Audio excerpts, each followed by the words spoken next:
noite, bem-vindos ao segundo dia da Verde Week. Ontem um enorme sucesso, a palestra Luiz Parreiras com Martin Escobari, e hoje não vai ser diferente. Hoje temos o Pedro Salles com seu convidado. O Pedro é responsável por toda a estratégia de Bolsa Brasil da Verde, gerindo aproximadamente 5 bi de ativos, dentre produtos long only, long bias e long bias previdenciário. Espero que vocês gostem. Pedro, é com você. Todos. É uma honra ter aqui hoje o Fabian, que é cofundador da Log e CEO da Log. A Log é uma empresa de entrega com foco em tecnologia. Ou, como já ouviu o Fabian comentar no passado, é uma empresa de tecnologia que, por acaso, atua no mundo físico. Hoje vocês vão ter a oportunidade de conhecer um pouco mais dessa história, de que é um unicórnio brasileiro e que foi o primeiro investimento em empresa de capital fechado da Verde. E entender as transformações que o setor de logística está passando e as consequências que essas mudanças podem ter para a sociedade. Então, Fabian, muito obrigado por estar aqui hoje, compartilhar esse seu tempo e seu conhecimento aqui com a gente. Muito obrigado, Pedro. É uma grande honra estar aqui presente com vocês. E, mais uma vez, obrigado pela confiança. Estamos lisonjeados em ter a Verde como investidor conosco. Legal. Acho que a gente poderia começar com você contando a história da Log, como é que ela se tornou em tão pouco tempo um unicórnio, ou seja, uma empresa que vale mais de $1 bilhão, e contar também a visão de longo prazo. Como é que vocês enxergam a Log daqui a 5, 10 anos? Qual o objetivo, onde vocês querem levar a empresa? Ótimo.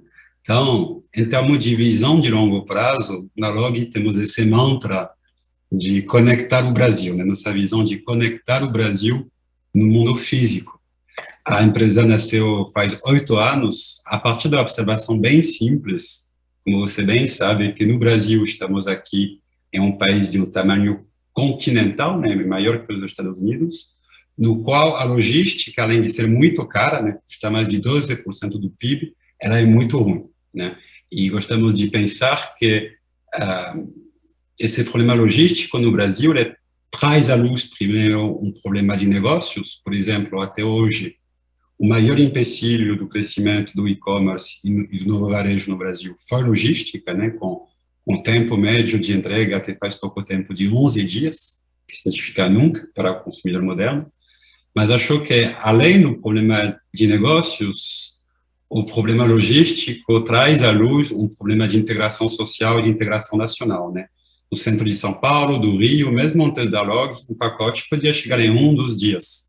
Mas se você pega o seu carro e dirige 4 horas para o interior de São Paulo, já um pacote chega em 10 dias. E se você vai um pouco mais ao norte, no interior de Minas, no interior da Bahia, já um pacote pode chegar em mais de 20 dias a um preço completamente proibitivo para 95% da população. Então, isso faz com que os temas de 100 milhões de brasileiros hoje que não tenham serviços, que não tenham acesso a bens ou a serviços básicos por falta de uma boa malha de entrega, né? Isso realmente se trata de um problema muito sério para o desenvolvimento do país e para a integração do Brasil. Então, nossa visão, 8 anos atrás, foi justamente, como você bem mencionou, né, de usar tecnologia para construir do zero a malha de entrega do futuro para o Brasil do futuro e o varejo do futuro. Então, como você bem pode imaginar, né, se trata de uma missão muito ambiciosa e de muito longo prazo, né? E, historicamente, a gente tentou sequenciar esse problema, a resolução desse problema, em vários momentos, né? Quando nós nascemos, em 2014, nós lançamos um produto muito simples. A imprensa até chamava de Uber dos motoboys, né? Uma entrega muito simples do ponto A ao ponto B da mesma cidade, que a gente fazia desde a entrega de documentos, de pacotes, de comida, de farmácia. Foi assim que a gente nasceu e aprendeu, e ganhou um mínimo de escala. E depois, lá em 2016, a gente passou para a fase 2 do plano, né, que era, em vez de entregar produtos do ponto A ao ponto B na mesma cidade, a gente passou a entregar produtos do ponto A ao ponto B no Brasil inteiro. Foi aí que a gente lançou nosso produto de entregas nacionais, né, um produto infinitamente mais complexo, né, porque para você entregar em qualquer lugar do Brasil, você tem que deixar um pouco de ser 100% asset light, né, moramos no começo, e começar a ter uma parte da operação asset light, mas também uma parte da operação asset intensive. Já hoje no Brasil operamos dezenas de grandes centros de sorteamento, 100% automatizados e digitalizados. Temos uma rede de mais de 500 agências de pequenos hubs urbanos, também 100% digitalizados, né? De tal forma que hoje conseguimos entregar um produto no Brasil inteiro em 1,3 dias a um preço extremamente competitivo, com muita consistência na entrega. Então, isso foi o que a gente foi construindo nos últimos 4 anos, né? As pessoas nos grandes centros urbanos nos conhecem pelas motos com os baús azuis. Nós gostamos de pensar que essas motos realmente são somente a parte visível do iceberg. Então, o que a gente foi construindo no back-end foi essa malha logística muito complexa, no qual a gente podemos todos os dias coletar 1 milhão de pacotes, sortear, usar tecnologia para criar rotas otimizadas e densas, transferir essas rotas, trazer essas rotas em agências 100% digitalizadas, agências muito distribuídas no Brasil inteiro para estar muito perto do consumidor final e muito rápido, e dessas agências fazer a entrega final. Então, isso foi o que a gente construiu nos últimos anos. A gente construiu essa malha de entrega nacional com um volume de grandes clientes, e se a gente pensa na visão agora para os anos que vêm, nós queremos oferecer essa malha de entrega excepcional realmente para qualquer brasileiro, para qualquer pequeno e médio negócio, para qualquer pessoa física. Nós realmente queremos entregar de tudo para todos no Brasil inteiro. A gente quer que um pequeno artesão que está no interior do Amapá, por exemplo, e que vende no Instagram, possa usar a Log para alcançar os clientes deles no Brasil inteiro, com custo baixíssimo, prazo rapidíssimo e consistência na qualidade. Isso que é conectar o Brasil, basicamente. Legal. Bom, parabéns pelo que vocês estão desenvolvendo. Obviamente tem uma avenida enorme aí para os próximos anos. Agora, uma pergunta que eu tenho sobre a história de vocês até hoje. Se vocês chegarem em algum momento a ter um estresse maior, uma falta de caixa, quase quebrar, se teve algum momento que vocês pensaram em desistir do projeto, qual foi o pior momento de vocês? Sim, a história, né, quando se lê na imprensa, essas histórias de unicórnio, parece que foi uma história fenomenal, linear, né? A gente, em 2016, chegamos a ter somente alguns dias de caixa, né? Foi um momento extremamente difícil, como você bem pode imaginar. Você não dormiu muito bem como fundador, né? Por que a gente chegou a ficar sem caixa? Acho que foi uma combinação de fatores, né? O fator tanto interno quanto externo. O interno foi porque, em 2016, nós tomamos essa decisão estratégica de entrar nesse mundo de entregas nacionais, né? De realmente começar a operar galpões, ativos fixos, né? Para poder agrupar, construir a carga, criar essas rotas otimizadas, né? E aí está um pouco o problema do ovo e da galinha. A gente teve que pagar um investimento para construir esses ativos, né? Mas no começo era um meio que ciclo faixas vazias, né? Então, muito mais consumo de caixa que a gente imaginava, né? Custo fixo alto, a gente não tinha tanto volume para diluir esse custo fixo alto. Então, um consumo de caixa muito forte, né? Nesse momento. Em um ano, 2016, né, que o Brasil era meio que um Game of Thrones aplicado ao mundo real, né, tipo, muita instabilidade política, muitos investidores estrangeiros que normalmente financiavam startups que nem a Log simplesmente pularam fora do Brasil, e por mais paradoxal e por mais louco que pareça, né, em 2016, e-commerce não estava muito na moda, né, e a gente se propunha precisamente a resolver as entregas do e-commerce e do novo varejo. Então, estivemos nessa conjunção de vários fatores que fizeram com que 2016 foi muito difícil, né? Mas, mais uma vez, com resiliência, com um time tecnológico muito diferenciado, com foco na operação e no cliente, melhor que no último minuto do segundo tempo, a gente conseguiu convencer investidores de primeira linha a apostar na gente novamente nessa jornada ambiciosa de conectar o Brasil.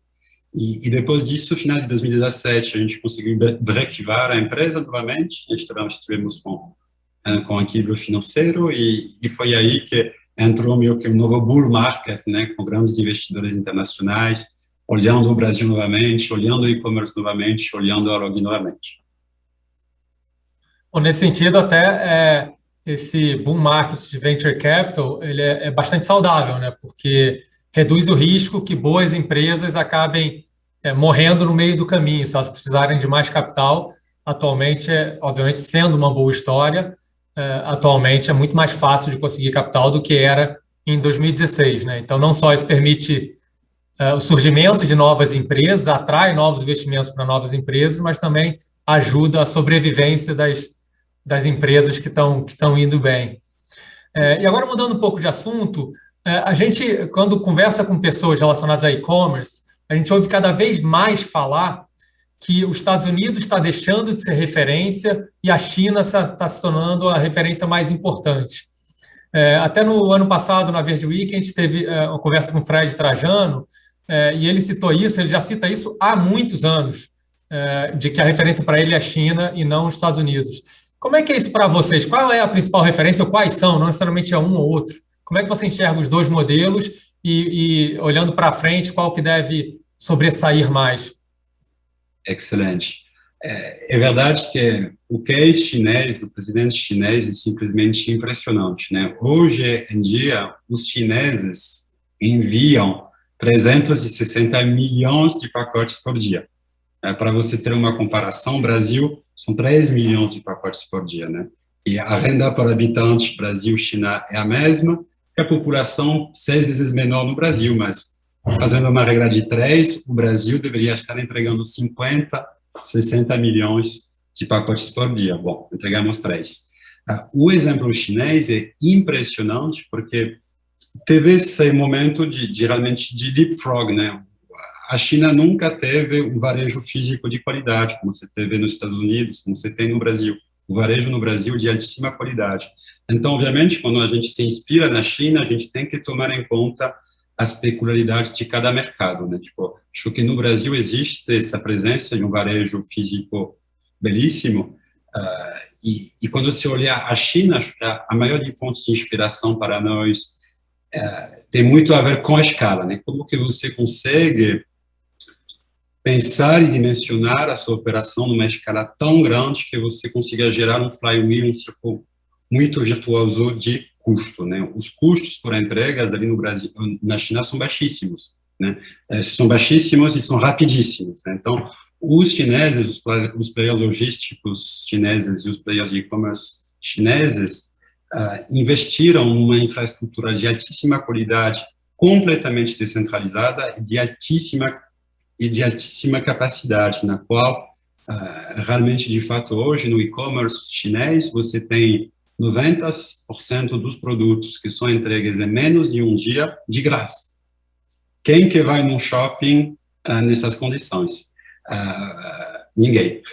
Isso que aconteceu lá na China. Se você compara agora coisas da China que não se aplica, a gente visitou muitas operações lá, segurança do trabalho, alguns leis de proteção do trabalhador, etc. Tipo, algumas coisas ainda deixam a desejar, tá? Tem um fator na China também que não tem problema de insegurança pública. Então, uma vez eu fui fazer uma entrega com um entregador chinês lá na sexta marginal de Beijing, né? Num bairro pobre, assim, tipo, no qual o entregador estacionou um carrinho na frente de um prédio com 60 pacotes aparentes, pegou um pacote, entrou no prédio e deixou os 60 pacotes aparentes. Se fosse nos Estados Unidos ou na Europa, num bairro mais difícil, né? Você deixa um carrinho com 60 pacotes, todo mundo vai roubar. E o problema no Brasil é que você é roubado antes de chegar, né? Então, obviamente, quando você pensa na China, Brasil, Estados Unidos, tem realmente momentos diferentes e infraestruturas muito, muito diferentes. Então, quando a gente pensa a escala, a rapidez, nossa inspiração é China. Quando a gente pensa branding, atenção aos detalhes, cuidado com os funcionários, a gente pensa muito mais Europa e Estados Unidos. E acho que combinando essas duas influências com as peculiaridades brasileiras, a gente chega em nossa síntese, basicamente. Legal. E você comentou logo no início hoje das dificuldades de logística no Brasil, que isso foi talvez a principal inspiração para a fundação da Log. E, obviamente, esse comentário é um comentário que a gente ouve das mais diversas empresas, dos mais diversos setores, né? Não precisa ser uma empresa de logística para lamentar as dificuldades que a gente tem em logística. Na sua visão, quais são as principais causas, quais são os principais entraves que nós temos na logística no país? Quanto disso é infraestrutura, quanto disso é tecnologia, quanto disso são as complexidades tributárias do país ou qualquer outro tema? Legal. Então, obviamente, quando você pensa em logística, você precisa, normalmente, de uma boa infraestrutura, né? Infelizmente, no Brasil, a gente não tem fluvial, a gente não tem rodoviário, temos uma infraestrutura muito, muito cara, que depende muito do rodoviário em geral. Isso tende a onerar e a complicar muito. Mas a infraestrutura é meio óbvio. Acho que o que mais nos chama a atenção quando nós entregamos pacotes no Brasil é a complexidade tributária, né? Sempre gostamos de pensar que o país, no Brasil, é um país fechado à economia global, um país protecionista, e o Brasil é muito protecionista. Mas quando você transporta bens dentro do Brasil, a gente gosta de pensar que cada estado no Brasil é meio que um Brasil dentro do Brasil. No momento que você tem pacotes, bens, que têm que ser levados, entregues, e atravessar a fronteira de estados, você tem inúmeros problemas de retenção de carga, de obrigação de emissão de documentos fiscais, você tem que imprimir documento um a um, às vezes a sua carga vai ser parada 4 dias, sem nenhum movimento, sem nenhum motivo explícito. Então, essa complexidade, esse manicômio tributário brasileiro realmente complica extremamente a partir de uma entrega rápida. Diria até hoje que é o maior empecilho. Acho que com tecnologia, com carga avançada, com descentralização, a gente consegue contornar o problema de infraestrutura. O que mais nos complica nos dia a dia é esse problema tributário e de regulação, e também, né, um grande complicômetro quando você entrega bens no Brasil é a falta de segurança pública, né? Às vezes, quando você transporta um caminhão cheio de eletrônicos, quando você faz uma entrega com bens caros, a probabilidade de você perder esses pacotes no Brasil, de ser assaltado, é 20 maior que nos Estados Unidos. E, obviamente, isso traz uma complexidade na sua operação, também traz um custo extra, né? Tanto para quem transporta, mas para quem recebe também. Acho que eu diria que hoje os dois maiores entraves a uma boa entrega no Brasil é complexidade tributária regulamentária e falta de segurança pública ainda, infelizmente. Esse tema tributário ele é bem interessante, ou melhor, é bem triste, porque a gente ouve inúmeros comentários de como o sistema tributário brasileiro atrapalha os negócios. Desde a quantidade de pessoas que as empresas precisam ter simplesmente para conseguir cumprir com todas as obrigações tributárias, por toda a complexidade que tem. Outro ponto que a gente ouve muito é o tempo que acaba exigindo do controlador da empresa, do presidente da empresa, dos principais diretores da empresa, pensando e avaliando estruturas tributárias e como operar, porque, não sei se todo mundo sabe, mas o tributário no Brasil não só é complexo, mas ele tem muita coisa que é sujeita à interpretação.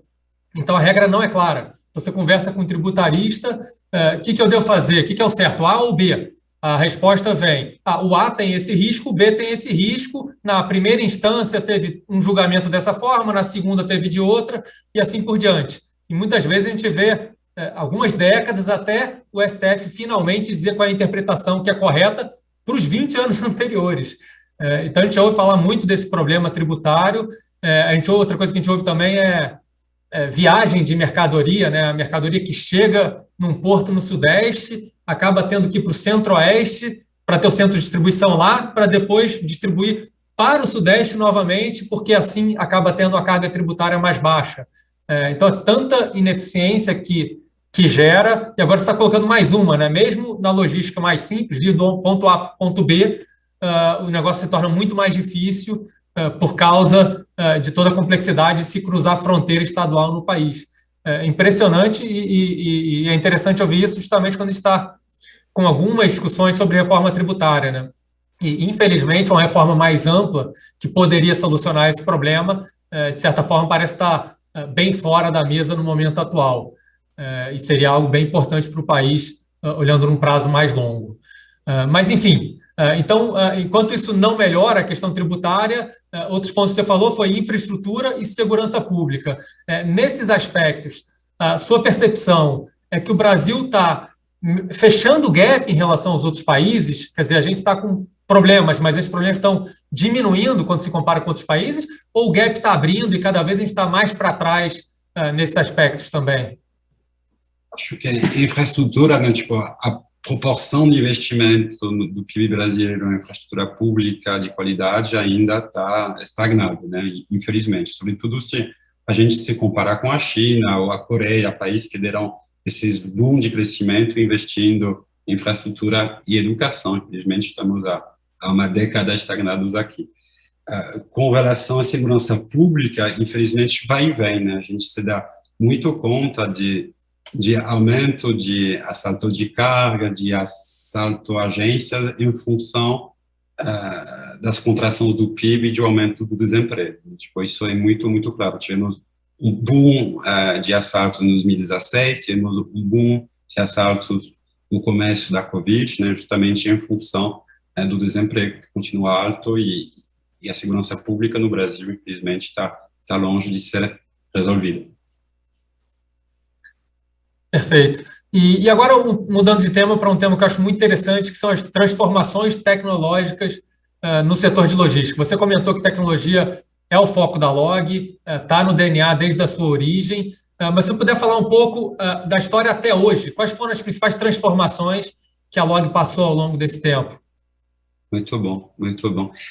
Nossa visão foi sempre de usar tecnologia, né, e inovação tecnológica para chegar com um contraposicionamento muito forte no mercado, né, de basicamente usar tecnologia para você poder bater na porta do seu cliente potencial e oferecer mais por menos, né? Isso que é o poder de um contraposicionamento através da tecnologia, disrupção, né? Então, historicamente, a gente até hoje estufamos várias ondas tecnológicas e a gente combinou elas juntas, na verdade, para até criar uma onda muito maior, né? A gente nasceu muito no mobile, né? A gente combinou o poder do celular para fazer uma alocação dinâmica de recursos, oferecer uma entrega rápida, barata e elástica. A gente usou o mobile com computação na nuvem, vamos dizer que isso foi nossa primeira grande onda tecnológica que a gente surfou, aproveitou. Depois, em 2016, quando a gente começou a entrar no mundo físico, de ter vários hubs e galpões logísticos interconectados, a gente fez uma aposta muito forte em sensores e automação, para você ter uma latência muito menor na sua infraestrutura, ou seja, ser muito mais rápido no momento de processar os pacotes. E também, mais uma vez, mobile, né? Porque todos os seus galpões, que sejam gigantes de 60 mil metros quadrados, com as microagências de 200 metros quadrados, aí todos os processos ocorrem no celular, né? Um operador nosso, a gente não tem nenhum papel em nossa operação. Então, começamos no celular, a gente continua alavancando o mobile e celular com automação e sensores, e mais recentemente, nos 2 últimos anos, a gente alavancou muito, né? A nova tecnologia que é muito transformacional, quando bem aplicada, é machine learning. Machine learning, o nome mais comum é inteligência artificial, né? E, em nosso caso, a gente usa muito inteligência artificial para modelos de otimização de rota, de previsão de demanda. Então, até hoje, a gente combinou nessas 3 ondas tecnológicas, mobile, computação na nuvem, automação, com sensores no mundo físico, e mais recentemente, AI. Agora, para frente, ainda estão acontecendo belíssimas ondas tecnológicas de transformação, estamos só no primeiro minuto do primeiro tempo aqui. Você pode falar um pouco, né, porque eu imagino que é onde as pessoas têm mais curiosidade é de pensar justamente nas próximas ondas. Se tiver algum tema estratégico, obviamente, não dá para você falar, mas dos temas que são discutidos em geral, assim, quais são as próximas ondas que vocês enxergam que vão ter impacto na melhor eficiência da logística?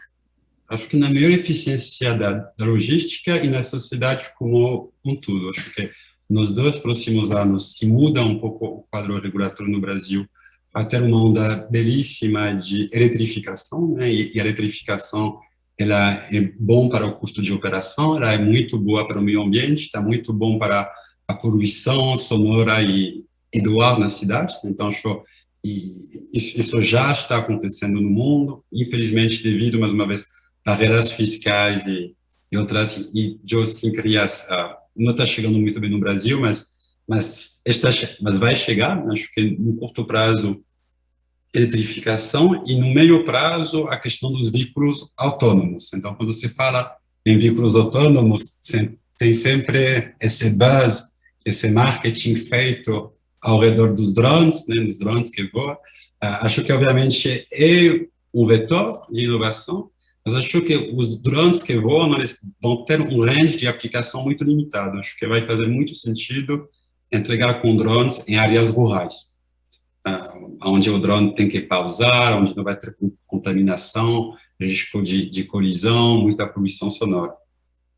Mas acho que veículos autônomos, acho que daqui a 4 ou 5 anos, onde vamos ver a maior transformação para baixar o custo e baixar os preços, vai ser nos caminhões autônomos, que conectam centros de distribuição entre eles. Se você conseguir usar caminhão autônomo, você já tem um custo muito menor, um índice de acidentes muito menor, e um caminhão autônomo ele consegue meio que andar 24/7, né? Então você consegue usar melhor o ativo e chegar mais rápido ao seu destino. Então acho que veículos autônomos primeiro em linhas retas, né? Caminhões autônomos, e depois droids, né? Tipo robôs automáticos, mas muito mais sobre 4 rodas que vão entregar nas cidades. Isso vai começar a acontecer numa escala interessante daqui a 5 anos, eu diria, junto com o drone.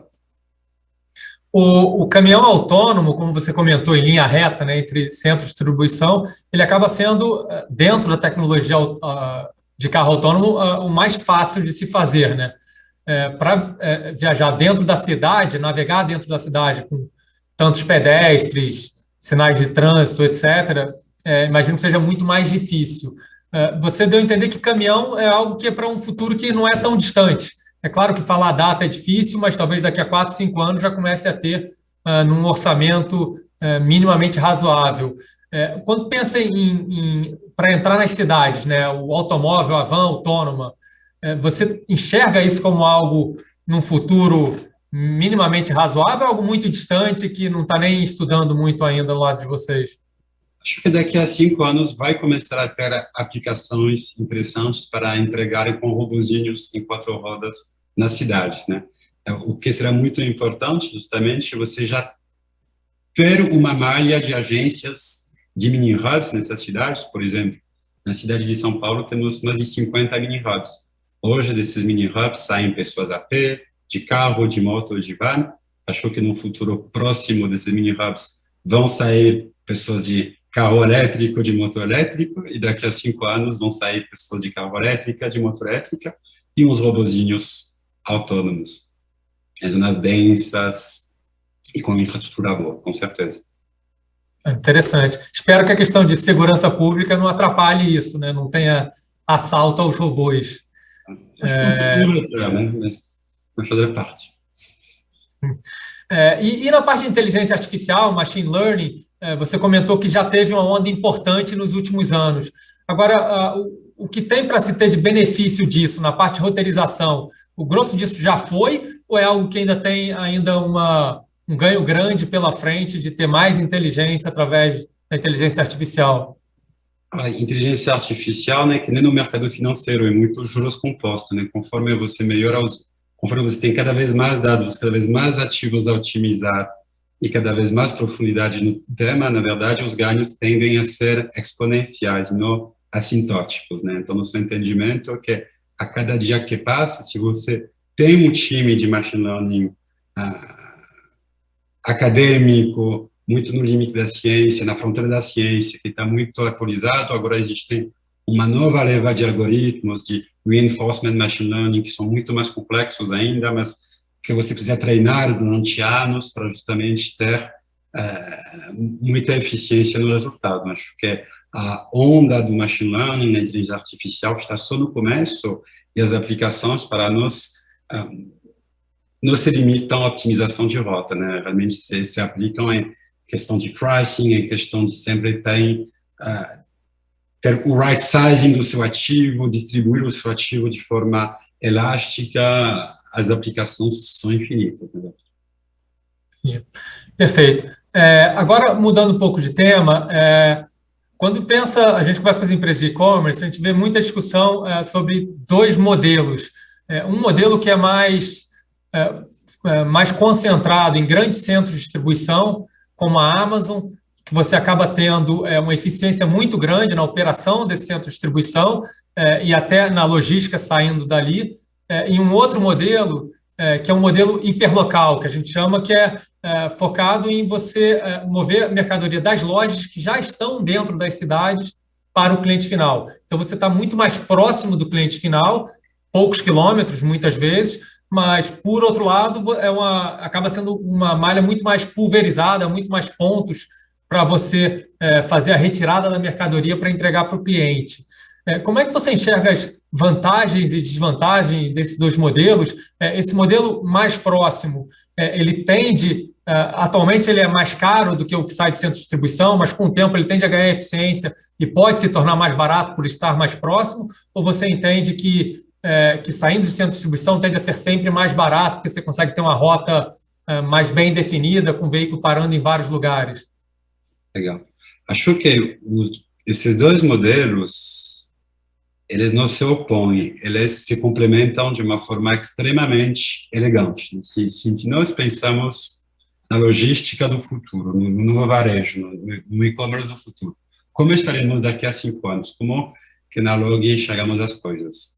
O modelo mental é discernir o que a gente chama de hot SKU, então, produtos de alto giro, de cold SKUs, né? Tipo, produtos que muito mais produtos, mas que não vendem tanto, né? Então, os hot SKUs, esses produtos de alto giro, são esse 20% dos produtos que representam 80% do faturamento.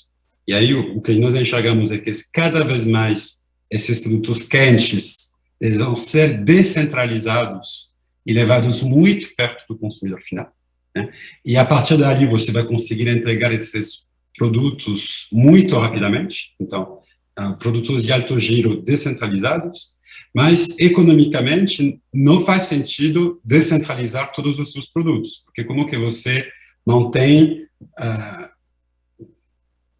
produto em inventário que vende pouquíssimo, você vai ter que replicar esse inventário em centenas de pontos do Brasil, não faz nenhum sentido economicamente. Então, para esses produtos de menor giro, né, vamos dizer, simplificando aqui, mas 80% dos produtos, o long tail, que representa 20% da sua receita, esses produtos vão tender a ficar em inventários mais centralizados. De tal forma que você, um produto de alto giro vai sair de um inventário descentralizado, e um produto que tem menos giro vai sair de alguns grandes fulfillment. E a gente entende que essa vai ser a distribuição do futuro, que se a gente pensa na logística do futuro, a gente vai ter que ser capazes de entregar ambos, tanto muito rapidamente, em 4 horas na sua cidade, a um custo baixíssimo, e acho que o grande X da questão é como você consegue fazer uma entrega descentralizada, rápida e muito barata. Porque se for somente descentralizada e muito rápida, mas o custo continuar alto, somente vai ser um produto para a classe A. Enquanto o exemplo chinês, né, aponta que se você quer realmente dar esse boom no e-commerce, você tem que oferecer rapidez e custo muito barato. E a descentralização vai ser muito importante para alcançar isso. Perfeito. E agora, falando sobre investimento em tecnologia no país como um todo, né? Se você for avaliar, a gente até discutiu um pouco isso antes, a indústria de venture capital está tendo um grande boom no Brasil, não só no Brasil, é mundial, mas no Brasil certamente a gente está vendo isso. Quando você olha também a parte de empresas de capital aberto na Bolsa, você está tendo muita empresa de tecnologia chegando na Bolsa e também tendo histórias bastante interessantes, e aí levantam capital para investir mais nos seus negócios. E, ao mesmo tempo, a gente está vendo as empresas, entre aspas, da velha economia, também entendendo a importância de se modernizarem e também investindo muito pesado para melhorar a sua infraestrutura tecnológica. E isso, de certa forma, começou há muitos anos, mas acelerou muito nos últimos 2, 3 anos, e o Covid foi um impulso adicional para todo esse processo. E aí, mão de obra, obviamente, é um processo que não é tão rápido assim.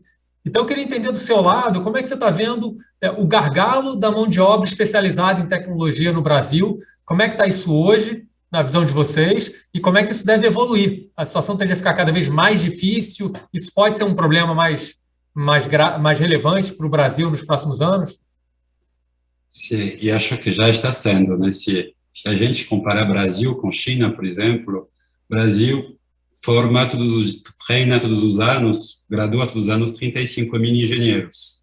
É uma parte muito menor disso sendo engenheiros da computação, da ciência da computação. A China treina todos os anos 1.500.000 engenheiros. Então, o Brasil tem um throughput muito baixo de pessoas talentosas no mundo de computer science, de desenvolvimento de software, de robotização, né? E tem um movimento duplo, como você bem mencionou, agora está tendo esse boom de venture capital no Brasil, então, subitamente, muitas empresas estão com dinheiro para poder contratar e contratar muito bem, então tem muito mais oferta, tem muito mais demanda pelo mercado aquecido, e o throughput, a formação de engenheiros, fica estagnada. Então, obviamente, está tendo uma hiperinflação e acho que muita mais churn e rotatividade que no passado. Mas, além disso, como você mencionou, tem um efeito Covid. E o Covid, ele quebrou muito o tabu do trabalho remoto. Significa que se você hoje é um engenheiro talentoso, você pode ser contratado pelo Facebook, pela Amazon, pelo Google, pela Microsoft, para trabalhar do Brasil para essas empresas. Só que o salário de base de um engenheiro lá, da computação, é de $200 mil.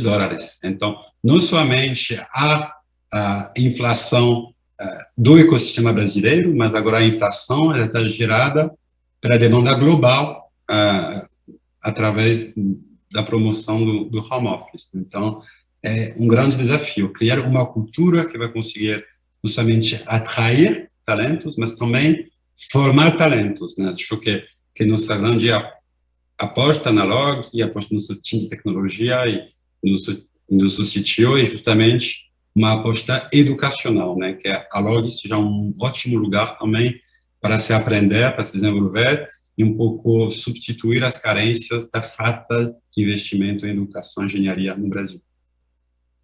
O difícil disso é que é um processo que é muito longo, né? Você primeiro começa a ter a demanda maior que a oferta, começa a inflacionar, aí começa a atrair pessoas que agora estão pensando em escolher qual faculdade fazer para resolverem fazer engenharia.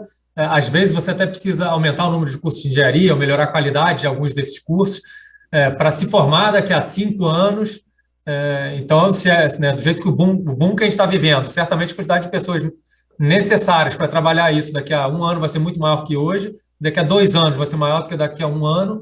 É realmente assustador pensar que a gente já está tendo um gargalo agora, né? Dado todo esse crescimento que a gente está vendo. Agora, você citou o lado negativo do trabalho remoto, da globalização do trabalho, que é, além disso, a gente competir com talvez uma empresa americana que contrate alguém aqui para trabalhar remotamente. Agora, tem um outro lado, que é o lado que pode ser positivo, que é empresas como a própria Log contratando engenheiros que estão na Índia, por exemplo, ou na China, para fazerem parte da sua equipe de desenvolvimento aqui do Brasil, trabalhando remotamente. Isso é algo que vocês já estão trabalhando dessa forma? Sua percepção é que isso funciona bem? Ou tem muitos desafios culturais, fuso horário ou qualquer outro que acabe dificultando esse processo? Ótimo. Então, é uma tendência que nós antecipamos 3 anos atrás, nessa carência de pessoas treinadas no Brasil, né, de de talentos em ciência da computação. E 3 anos atrás, nós abrimos um outro escritório de engenharia na Europa, em Lisboa, em Portugal, justamente para ter acesso a talento, tanto em países árabes, quanto na Europa do Leste, quanto na Europa Ocidental. Até agora foi um sucesso, porque a gente consegue captar engenheiros muito bons de lá, com a oferta de uma excelente qualidade de vida em Lisboa, né? E muitas pessoas estão querendo se mudar lá. Há um ecossistema muito rico, uma qualidade de vida excepcional, e essa foi a nossa aposta. A gente conseguiu agora trabalhar em 3 fusos horários, graças a esse escritório de Lisboa, e oferecendo boa qualidade de vida numa cidade bacana aí. A gente, na verdade, temos uma retenção em Lisboa 4 vezes maior que no Brasil. Olha que interessante.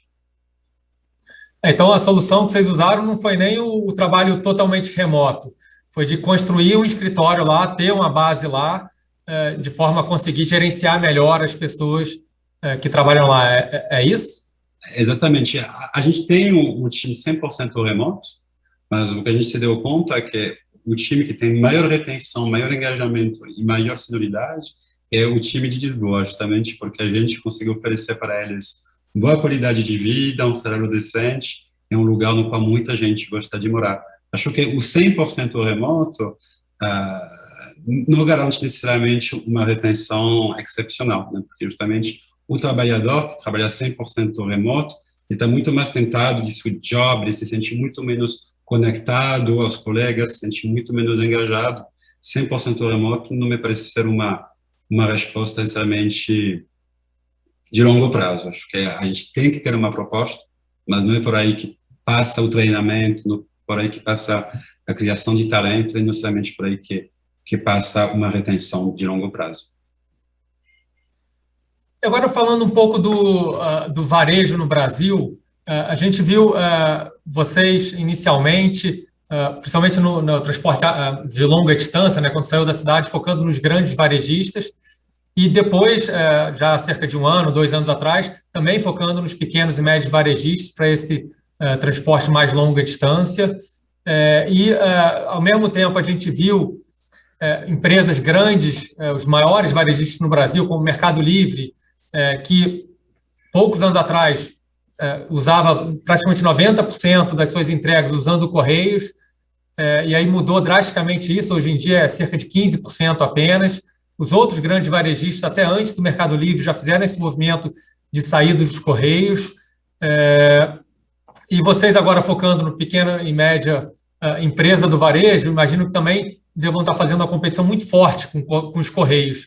Se puder comentar um pouco sobre isso, é sempre ruim falar do concorrente, não precisa falar do Correios em si, mas da proposta de valor de vocês para o pequeno e médio varejista atualmente. Ela é bastante competitiva com o Correios, vocês conseguem oferecer um preço mais barato, um tempo de entrega menor, e aí, dependendo disso, até é interessante pensar qual vai ser, né, o futuro do Correios, dado esse aumento de competição que eles estão sofrendo.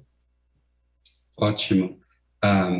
Como você bem mencionou, né, há 4 anos atrás, nós lançamos um produtor de entregas nacionais, né, de entregar do ponto A ao ponto B muito rapidamente em qualquer lugar do Brasil. E para a gente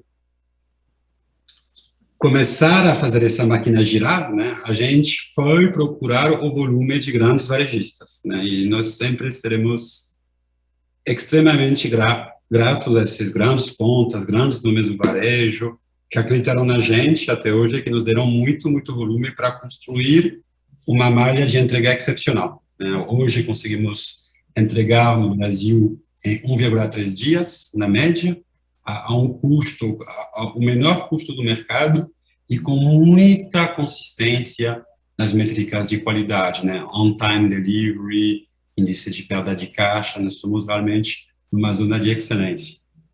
Pois bem, nós continuamos crescendo muito fortemente, com base no volume desses grandes varejistas. Ano passado, crescemos 380%, ainda com base no volume desses grandes varejistas.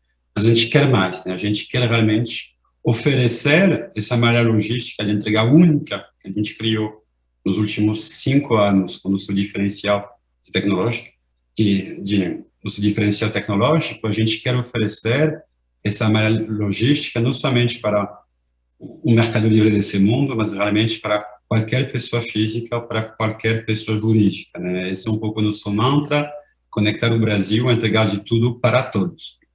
Quando você entra numa nova vertical, né, um novo segmento, né, para você provocar uma mudança de hábito, né, você tem que ter uma proposta de valor violenta.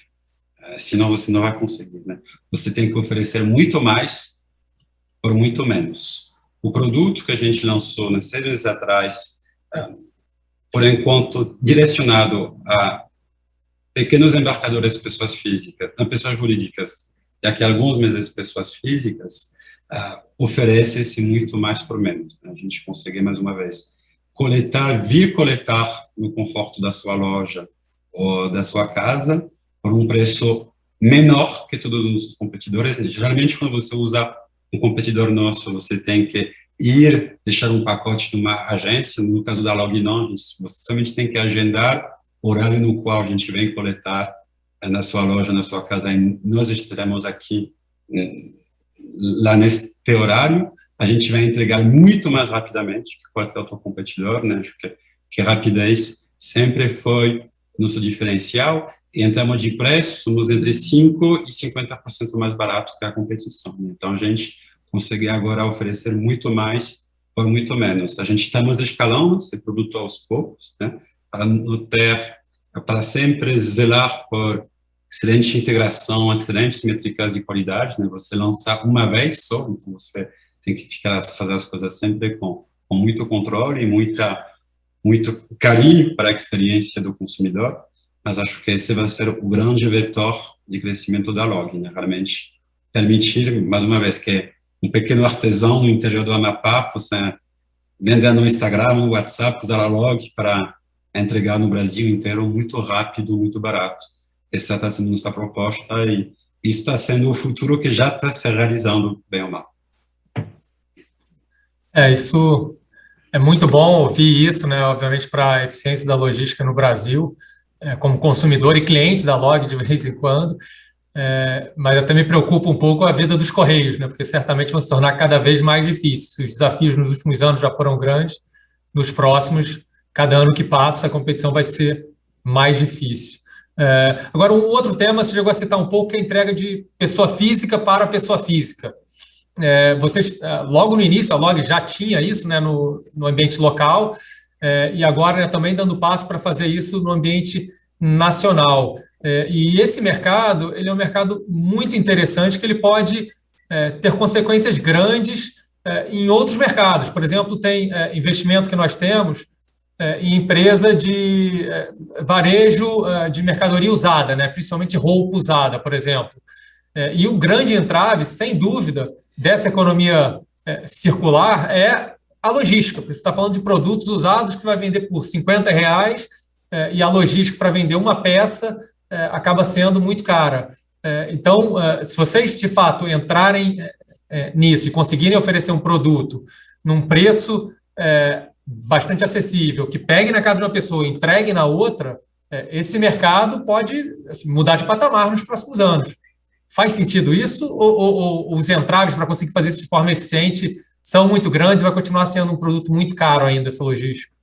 Não, o intuito é que seja extremamente barato, né? Tipo, porque se você oferecer uma entrega cara, somente vai ser um produto para algumas pessoas privilegiadas dos grandes centros urbanos, né? Tipo, por exemplo, o chinês é esse, você tem que oferecer qualidade e rapidez a um custo extremamente barato para realmente, como você bem mencionou, catalisar novos casos de uso, né? Como que a economia se comporta uma vez que tem uma logística de entrega muito boa, né? Vão nascer uma constelação de novas empresas, de novos casos de usos que vão alavancar essa tecnologia nova. Da mesma forma que, uma vez que você tem um 4G de qualidade no Brasil inteiro, uma vez que você tem uma infraestrutura de pagamento de qualidade de baixo custo no Brasil inteiro, fomenta varejo, fomenta empreendedorismo, fomenta novos casos de uso. Se você acopla conectividade, pagamento e agora a logística boa, essa que é a nossa visão de conectar o Brasil no mundo físico, você consegue alavancar ainda mais novos casos de usos. É bem nessa linha que estamos indo. Esse use case que você mencionou da economia circular, do C2C, do consumer to consumer, é um caso de uso fortíssimo para nós, para o nosso futuro, com certeza. Legal. E você falou muito de tecnologia, e quando eu penso no maior concorrente, que é o Correios, obviamente a diferença é enorme. Agora, eu queria entender um pouco a percepção de vocês, de diferenciais da Log comparado com os outros concorrentes. Você tem Jedlog, por exemplo, Sequoia, e outras empresas que também estão tentando transformar esse mercado. Qual é a principal diferença que você vê? E aí, junto disso, outra pergunta é a importância da escala. Vocês entendem que esse é um negócio que, no longo prazo, tende a ter um grande vencedor, porque a escala é fundamental, e aí você vai entrando na espiral positiva, né? Que quanto maior, mais eficiente você é, mais barato você consegue prestar o serviço, melhor você consegue prestar o serviço, e isso torna você se tornar maior ainda. Você acha que essa tendência faz com que tende a ter uma grande operadora daqui a 5, 10 anos dominando o mercado, ou é um mercado que dá para conviver com vários operadores competindo a vida inteira? Ótima pergunta, né? Como você mencionou, a escala ela é um poder fortíssimo na indústria de entrega. Né? Por quê? Porque conforme você tem mais pacotes para entregar, né, se você conseguir consolidar esses pacotes juntos, você vai conseguir construir umas rotas muito mais densas e otimizadas. Conforme você tem rotas mais densas, você baixa o seu custo unitário, entre o qual você conseguir baixar o seu preço unitário. Com preço menor, você conseguir ter mais clientes, mais volume, construir mais densidade, e você inicia um círculo muito, muito, muito virtuoso. Então, perante essa força da escala, né, com certeza o mercado brasileiro vai consolidar. Né? Estamos numa matriz que devemos ter 80 transportadoras regionais e nacionais. Né? A força da escala, acho que vai nos levar a uma consolidação. Dizer que um player seria um overstretched, mas vai acontecer uma beira consolidação do setor. Mas acho que justamente a escala não é suficiente, né? Porque acho que porque para você alcançar a escala, você poder rapidamente fazer M&A, você pode rapidamente rolloutar um modelo de franqueado, mas acho que a escala do futuro ela está acoplada à inovação. Porque já hoje, mas ainda mais daqui a 2, 3 anos, se você é somente mais barato, não vai ser o suficiente, né? Se você quer ganhar esse mercado, você tem que oferecer mais por menos. A componente custo e escala é essencial, mas acho que a componente inovação e contraposicionamento é ainda maior, né? Justamente. E acho que é aí que a gente brilha, nessa visão de ser, antes de tudo, uma empresa de tecnologia que, por acaso, como você mencionou, opera no setor de entrega, né? Nossa visão realmente de usar tecnologia para construir nossa rede logística de uma forma única no mundo e com certeza única no Brasil, que nos permite de fato hoje ser mais barato e mais rápido e ancorar mais serviços de alto valor agregado. Essa é a nossa aposta, né? Uma aposta de longuíssimo prazo, porque você tende a ver os flywheel de tecnologia, de investimento, de uma integração perfeita entre todos os componentes do seu negócio. Demora para surtir efeitos, mas uma vez que surtir efeito, né, a gente tem, por exemplo, do Mercado Livre ou da Amazon, né, os juros compostos disso e o resultado desproporcional no longo prazo tende a ser imbatível, né? E acho que é por isso que há tanto investimento em tecnologia e tanto investimento em venture capital e em valores de tecnologia nos mercados públicos. Entendi. E agora um tema que é muito discutido atualmente, não só em relação à Log, mas principalmente em relação ao Uber, acho que é o grande exemplo, que é a questão trabalhista. A Log ela tem um modelo que é, como você comentou, principalmente asset light. É natural que, à medida que virou entrega nacional, precisou construir mais ativos para conseguir executar essa distribuição, mas do ponto de vista dos motoristas, da entrega, quem executa a entrega, é um modelo de muita gente cadastrada na plataforma de vocês. que é diferente do Uber, não é a mesma coisa, mas, de certa forma, é muito parecido. E a gente vê muita discussão, não só no Brasil, mas no mundo inteiro, questão trabalhista do modelo, entre aspas, modelo Uber. Como é que vocês veem isso? Como é que é a questão de risco trabalhista para vocês? Qual o grau de conforto que vocês têm? E também a questão da qualidade do trabalho. Excelente. Isso é um tema muito importante e muito querido em nosso coração, né? Se a gente olha primeiro no seu modelo de entrega, hoje, no momento de fazer uma entrega final, a verdade, com inteligência artificial, com os nossos algoritmos, né, nós equilibramos 3 modelos diferentes, né? Como você bem mencionou, às vezes vai ser um entregador autônomo, às vezes vai ser um empresário quase que franqueado, e às vezes até pode ser um funcionário nosso. E justamente em função de parâmetros de custo, de rapidez, de qualidade, de dificuldade de uma entrega, nosso sistema ele vai equilibrar esses 3 modais. Então, dentro desses modais, temos o entregador autônomo, foi assim que a gente começou, e acho que é um ponto muito, muito importante, desde o começo, os entregadores autônomos, justamente, eles que nos pediam essa autonomia, eles que queriam trabalhar de uma forma diferente, livre, e eles querem respeitar essa autonomia. Acho que o grande dilema, quando a gente opõe um pouco essa questão trabalhista, é que a gente tenta opor 2 temas que, no meu ver, não necessariamente são opositores. A gente tenta opor liberdade e autonomia com proteção. Acho que se a gente pensar na evolução natural das temáticas trabalhistas, não somente para a LOG, no Brasil, mas no mundo inteiro, né?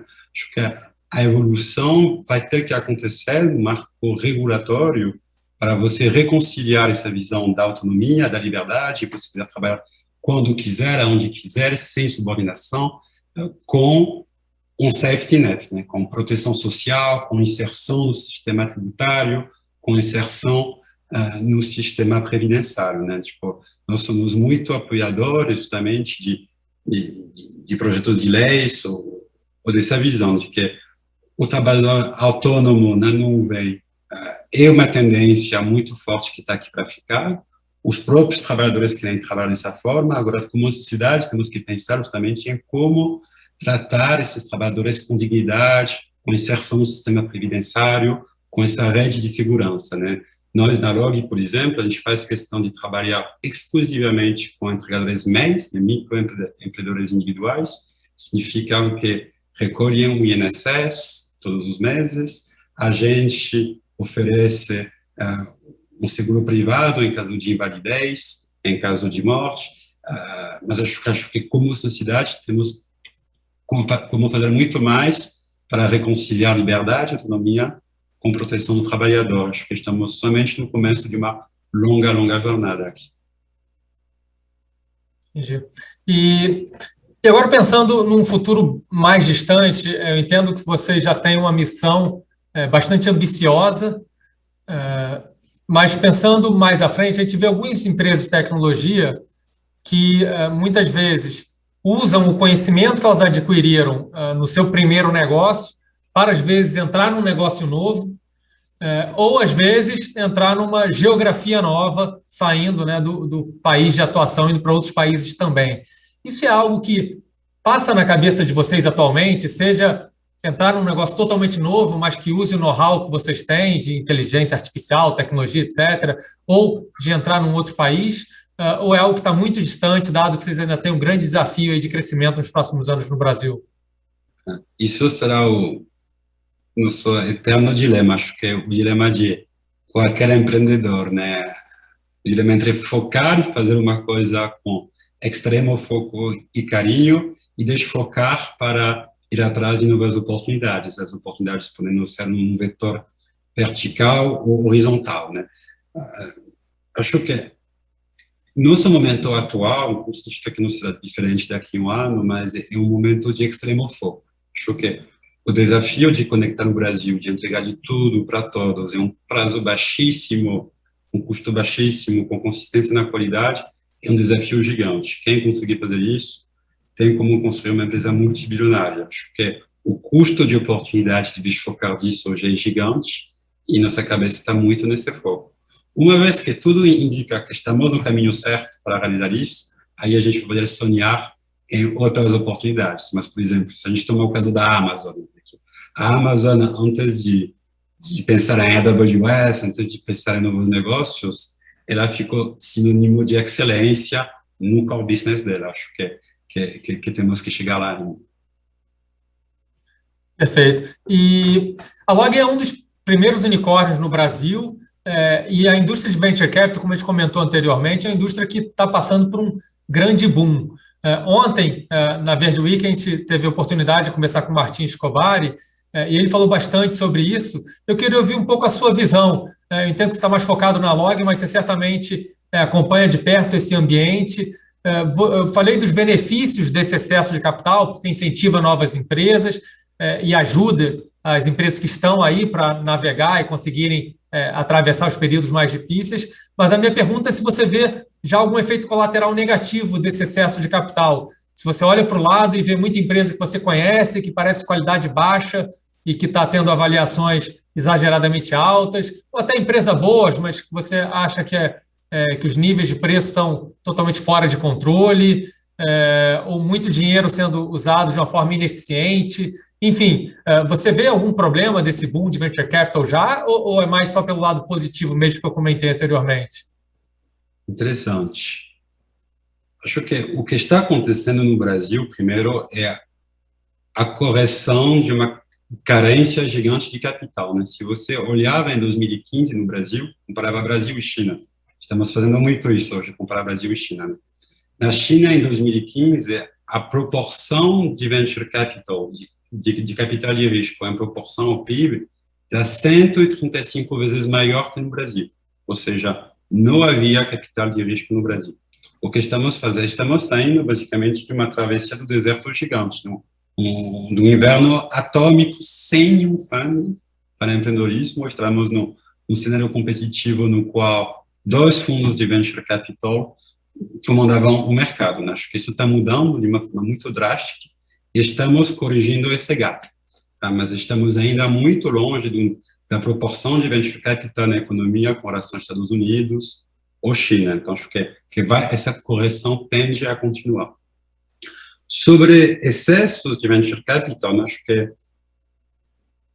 estava mais preocupados há 4 ou 5 anos atrás, na verdade, porque há 4 ou 5 anos atrás, né, o livro de referência no Vale do Silício era blitzscaling, né? Você tinha que crescer a qualquer custo. Por quê? Porque todas as empresas de venture capital faziam marcação a mercado com múltiplo de revenue. Então, quando você era um investidor, você dava um incentivo para o fundador crescer mais, para outro investidor entrar, fazer uma nova marcação, múltiplo de receita maior e assim por diante.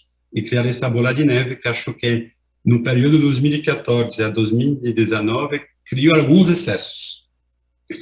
Por outro lado, eu vejo hoje em dia falando com investidores, por isso com investidores tanto do Series A, né, tanto quando os investidores muito mais maduros, eu vejo que os investidores dão muito mais valor à questão de margem de contribuição, de geração de caixa, disciplina financeira. Então, acho que alguns excessos do passado, tipo, na mentalidade do investidor de sempre favorecer crescimento a qualquer custo, esses excessos já estão sendo bastante corrigidos. Então, continuo super bullish, porque, mais uma vez, o Brasil ainda tem potencial de absorver muito mais capital de risco, na verdade, se a gente comparar com outras geografias, e existe esse disciplinamento cada vez maior do mercado de olhar não somente crescimento é importante, isso que define um valor, né, uma ação de alto potencial, mas crescimento com disciplina financeira. E acho que estamos num momento muito interessante na história, porque estamos conseguindo combinar os dois.